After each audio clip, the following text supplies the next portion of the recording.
Hello there.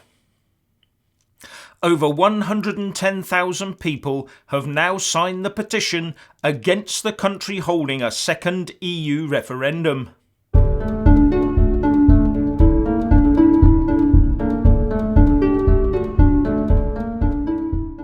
The petition, started by Ronald Mitchell, called Stop Possible Second Referendum on EU Membership, has now been signed by nearly 112,000 people.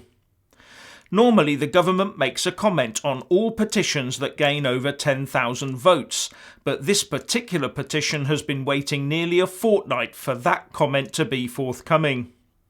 And it hit the 100,000 number required for it to be considered for a debate in the House 3 days ago.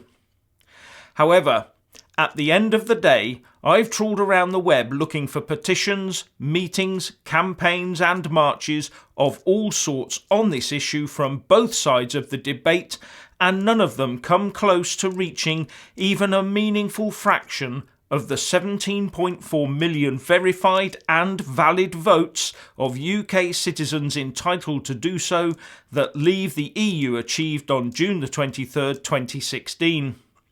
So in the final analysis, our government must see through the will of the people as shown by the biggest national exercise in democracy ever conducted and leave the EU fully either before or on the dot of 11 p.m. on the 29th of March 2019.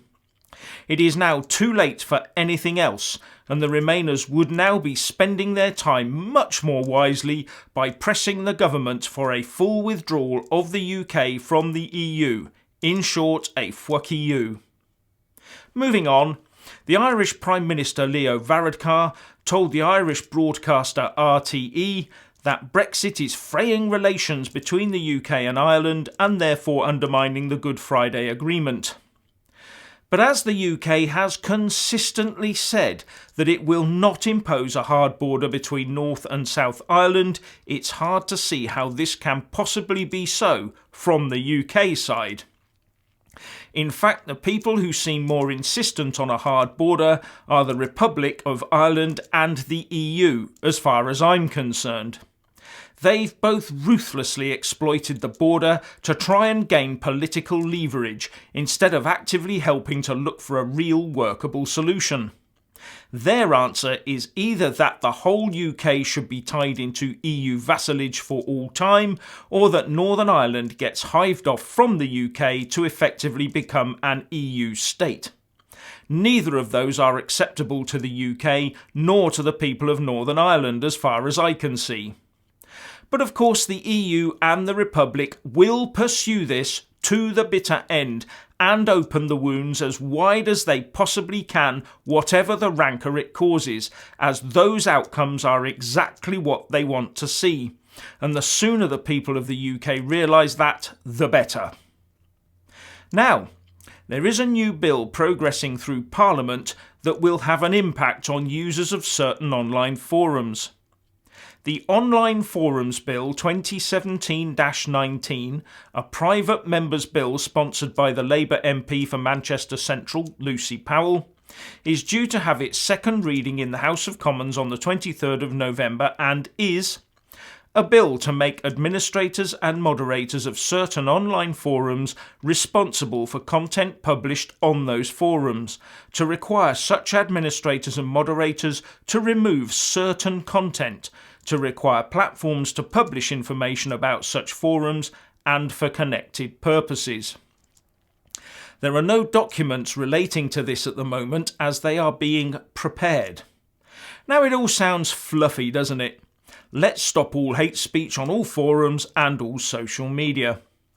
But the problem for me is that it will be the overwhelmingly non-lawyer moderators and administrators that will be making the legal decisions on what is acceptable and what is not acceptable under the law.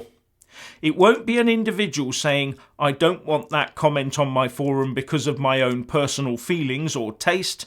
It will be them having to decide if it's illegal for that comment to be there or not.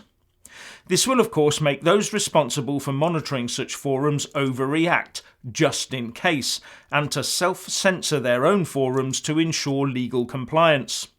Or ultimately it may mean people shutting down comments or even their forums altogether due to the risks involved, even though they've done absolutely nothing wrong themselves.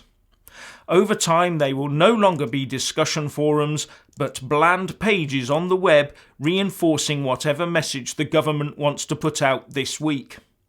The social justice warriors will of course be over the moon about this. Now, I've got a small, rather niche YouTube channel, but I received nearly 9,000 comments over the last 28 days on what the law could define as a forum, and I'm the only one with access to the channel control panel. In fact, doing the maths, I got an average of 315 comments every day for the last 28 days, some of which were quite lengthy. I have not got the time to go through everyone and analyse it for legal correctness, which is where this will most likely ultimately go.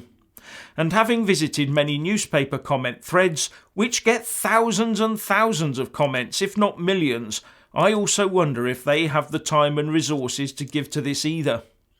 I also have my doubts as to how even-handedly this will be applied against administrators and moderators. If your site is on a topical hit list, then stand by for state intervention. There are already laws in place to deal with incitement and the like. What we are really seeing here is a move to ensure that only the nice and fluffy stuff that does not challenge the state or its players appears on the web. There is a link to a petition on the Parliament website against it in the descriptions box below. So please let us all know what you think by leaving a comment below. Thank you for watching.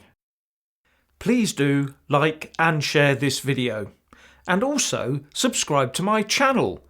And when subscribing, please do remember to press on the little bell next to the subscribe button. That way you'll get an alert every single time I put up a new video. Thank you very much for watching.